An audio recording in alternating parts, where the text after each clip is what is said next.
Hello दोस्तों, स्वागत है आपका हमारे यूट्यूब चैनल पे। आज हम बात करेंगे एनडीए पास करने पर कौन कौन सी पोस्ट मिलती हैं।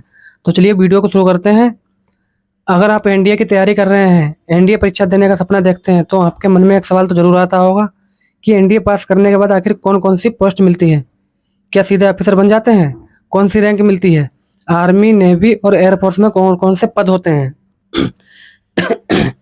आज की इस वीडियो में हम एनडीए के बाद मिलने वाली सभी प्रमुख पोस्ट, कैरियर ग्रोथ और प्रमोशन की जानकारी आसान भाषा में समझेंगे, तो वीडियो को अंत तक जरूर देखें और चैनल को सब्सक्राइब कर लें। एनडीए क्या है? सबसे पहले एनडीए को समझ लेते हैं। एनडीए यानी नेशनल डिफेंस अकादमी।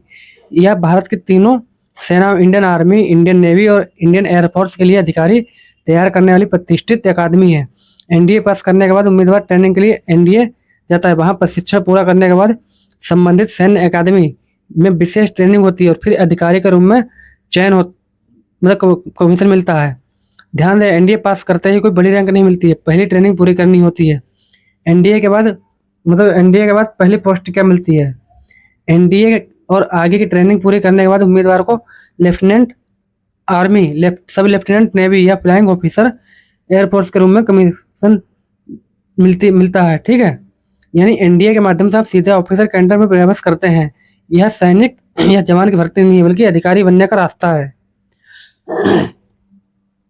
भारतीय सेना में पोस्ट क्या है? यदि आप एनडीए के माध्यम से आर्मी चुनी है, तो आपकी कैरियर प्रोग्रेस कुछ इस प्रकार है। जैसे लेफ्टिनेंट हो गया, कैप्टन हो गया, मेजर हो गया, लेफ्टिनेंट कर्नल हो गया, ठीक, कर्नल हो गया, ब्रिगेडियर हो गया, मेजर जनरल हो गया, लेफ्टिनेंट जनरल हो गया, जनरल हो गया। ठीक है, इस तरीके से। और इनमें जनरल सबसे इसमें जनरल जो है सेना की सबसे, भारतीय सेना की सबसे सक्रिय रैंक होती है। ठीक है, यदि कोई अधिकारी असाधारण योगदान देता है तो उसे फील्ड मार्शल जैसी सम्मानित रैंक भी दी जा सकती है, हालांकि यह बहुत दुर्लभ है। भारतीय नौसेना में पोस्ट। यदि आप एनडीए के माध्यम से भारतीय नेवी चुनी है, तो प्रमुख रैंक इस प्रकार होती है। सब लेफ्टिनेंट हो गया, लेफ्टिनेंट हो गए, लेफ्टिनेंट कमांडर हो गया, कमांडर हो गए, कैप्टन हो गए, कमांडर हो गए, ठीक है, रियर एडमिरल हो गए, वाइस एडमिरल हो गए, एडमिरल हो गए। ठीक है, नेवी में अधिकारी जहाजों, युद्धपोतों, पनडुब्बियों, विभिन्न तकनीकी शाखाओं में कार्य करते हैं। ठीक है, अब बात करते हैं भारतीय वायुसेना में पोस्ट कौन सी होती है। यदि आपने एयरफोर्स चुनी है, तो रैंक इस प्रकार होगी। फ्लाइंग ऑफिसर, ठीक ठीक है, फ्लाइंग ऑफिसर हो गया, फ्लाइट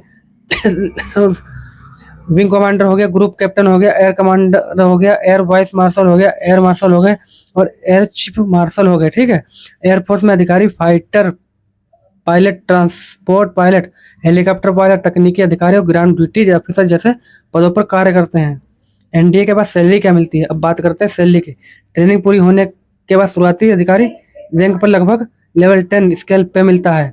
बेसिक पे लगभग 5600 से प्रतिमाह शुरू होता है। इसके अलावा कई भत्ते मिलते हैं, जैसे मिलिट्री सर्विस पे, ठीक है, drainage allowance, transport allowance, high altitude allowance, flying allowance जहाँ लागू हो वहाँ, जिसमें कुल आय काफ़ी बढ़ जाती है। निष्कर्ष क्या है?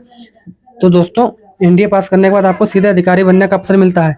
आर्मी में लेफ्टिनेंट से शुरुआत होती है, नेवी में सब लेफ्टिनेंट से शुरुआत होती है, एयरफोर्स में फ्लाइंग ऑफिसर से शुरुआत होती है। इसके बाद अनुभव और प्रमोशन के आधार पर आप सेना की सबसे ऊंची रैंकों तक पहुंच सकते हैं। यदि आपका सपना देश की सेवा करते हुए सम्मानजनक कैरियर बनाना का है, और एनडीए आपके लिए बेहतरीन विकल्प है। वीडियो पसंद आई हो तो लाइक करें, चैनल को शेयर करें और सब्सक्राइब करना ना भूलें। जय हिंद।